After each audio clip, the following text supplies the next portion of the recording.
I wake up every morning. Espresso keep me going. I wake up every morning. Rise and shine, it's Espresso time! What's up, Believe Nation? It's Evan. This channel is designed to be a part of your daily success routine and help you believe in your Michael Jordan level talent. So let's start your day off right together. Grab your coffee and sip on today's message. Be a creator of your world.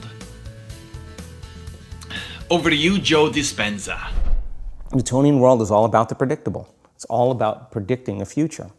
But the quantum model of reality is about causing an effect. The moment you start feeling abundant and worthy, you are generating wealth. The moment you're empowered and feel it, you're beginning to step towards your success. The moment you start feeling whole, your healing begins. And when you love yourself and you love all of life, you'll create an equal. And now you're causing an effect. And I think that's the difference between living as a victim in your world, saying, I am this way because of this person or that thing or this experience. They made me think and feel this way. When you switch that around, you become a creator of your world and you start saying, my thinking and my feeling is changing an outcome in my life. And now that's a whole different game, and we start believing more that we're creators of reality. How do we then go from that, like mechanistically, to begin this visualization process of something that's empowering? It's me in a different state, it's my future self. Is it meditation? What does that look like? If you're not being defined by a vision of the future, then you're left with the old memories of the past, and you will be predictable in your life.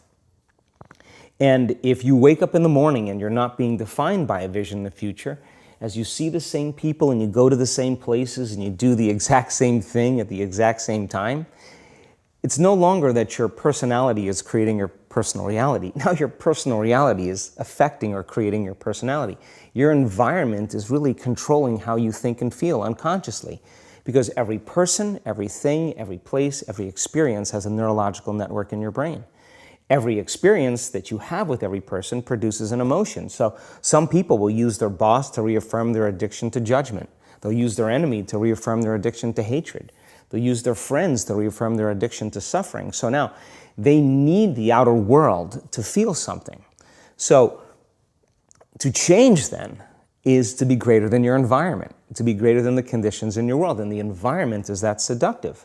So then why is meditation the tool? Well, let's sit down, let's close our eyes. Let's disconnect from your outer environment. So if you're seeing less things, there's less stimulation going to your brain. If you're playing soft music or you have earplugs in, less sensory information coming to your brain, so you're disconnecting from your environment. If you can sit your body down and tell it to stay like an animal, stay right here. I'm going to feed you when we're done. You can get up and check your emails. You can do all your texts. But right now, you're going to sit there and obey me.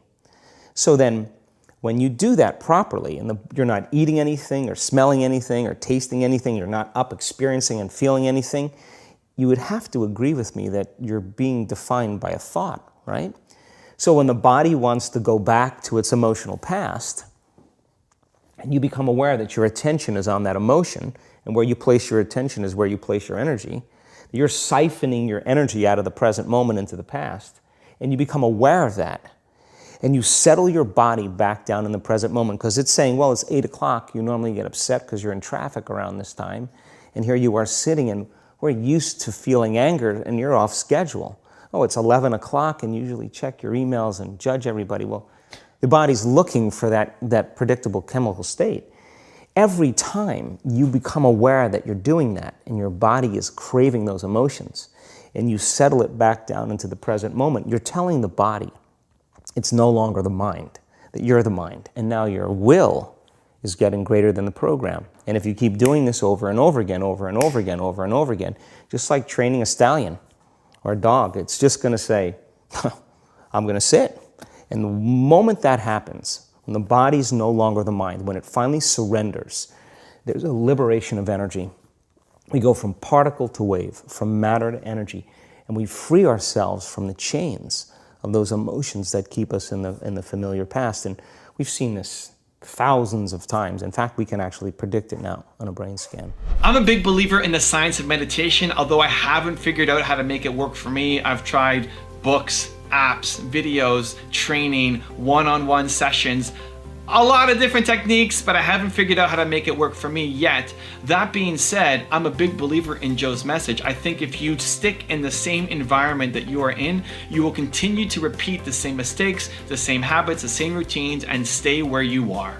The path that I chose to get out of it is to force change my environment through videos. What I mean by that is that I consume a lot of videos in making this channel, and every time I do, I learn something from different people that is a shock to my system. It shocks my environment. It forces me to change and to think a different way because I'm injecting new people constantly in my life. So Joe is an example. I'd never heard about Joe before we did the top 10 rules of success on him. I never heard of him. And that's my own ignorance, and maybe he was super successful and super famous. There's a lot of super successful famous people that I had never heard of, and Joe was one of them. But by meeting him, by learning about him, by digesting his content, it's a shock to my system. It force changes my environment. So the key is to find the things that shock your system, that force change your environment, and not just one video or one book, but a consistent source. And so if you're reading books as an example, it's a great way to learn from new people. Don't just read one book because you change while you're reading that book, but then you fall back to your old habits once you finish that book.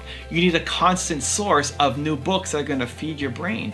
Just like watching a video. Watching one video from Joe Dispenza likely won't be enough. You need a constant source. And so whether it's watching my channel, whether it's watching Tom Bilyeu's channel or Lewis Howes, whoever it is, a daily and constant injection that introduces you to new people, new ideas, new ways of thinking that force change your environment is the path that I found to break free of the historical habits and routines that keep you where you are. And ultimately for me, I would love for you to go off and explore some of the people that I have profiled. If Joe's message resonates so deeply with you, and that means you spend the next 6 months never watch another video from mine again, but diving deep into Joe's world, that makes me so pumped and happy. I don't care if you're watching every single one of my video, my goal is to unlock your potential. And if that means you have to abandon me forever or for a short amount of time, I love it, as long as you are learning and growing. So I've got a really special bonus clip for you that I think you're gonna enjoy. But before that, question of the day, I wanna know, what are you doing to shock your environment, to force change your thinking? Let me know, leave it down in the comments below. I realized,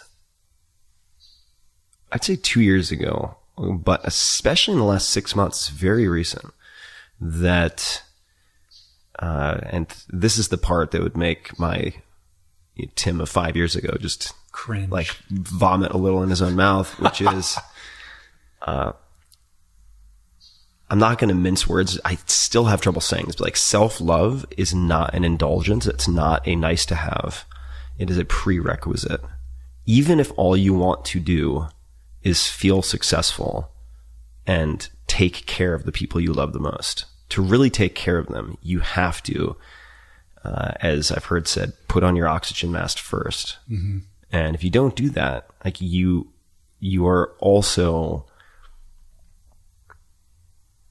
shortchanging your ability to care for other people completely. And that's been a very, very much a 180 degree about face for me. Right? Because for a long time, I was like, I don't need to care for myself. Mm-hmm. Like, that's, the word keeps coming back to me, which is self-indulgent. Like, is this self-indulgent? Mm-hmm. Like, who cares? Raise your standard. Apple, at the core, its core value is that we believe that people with passion can change the world for the better. Not one drop of my self-worth depends on your acceptance of me. If you want to learn more from Joe, check out the top 10 rules video I did on him. The link is right next to me. Continue to believe. I hope you enjoyed today's shot of espresso, and I'll see you on the next video. So if it's possible that our thoughts could make us sick, is it possible then our thoughts could make us well?